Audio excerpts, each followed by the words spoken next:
Mihango ya kuhurana na njohi cia ibango guku bururi-ini no ithiite na mbere kunyita thinga.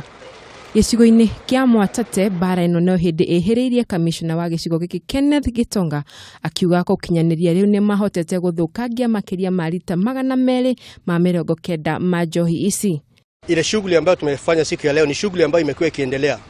Si kwamba ile kazi ambayo tumefanya leo asubuhi ni ya leo tu, ni kazi ambayo tumekuwa tukifanya kwa muda wa miezi 4 ama 5 sasa.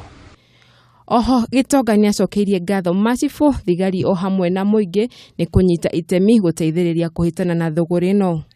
Zaidi ya watu 250 na ambao wameweza kupelekwa kotini na wakaweza aidha kupigwa fine na koti ama wakafungwa. Inamaanisha kwamba tumeweza kukat ile supply kwa zile town ambazo ziko karibu kama Kamtonga, Chungaunga na hata hapa Mwatate kwenyewe. Gitonga ni erite mbeu njithi metheme na unyui wa njohi cia ibango kuona ni irathukia rucio rwao. We are telling them to take advantage of the various funds that are available. If at all they can come together and form groups, they can use these groups to try and source for funds either from the youth fund, kwa sababu tuna vijana wengi sana ambao wako pale wanahusika kwenye mambo.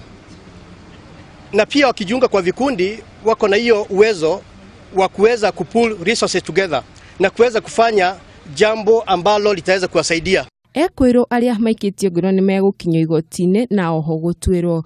Ngiribotera Kameme TV, njitagwo Wanjeri wa Kariuki.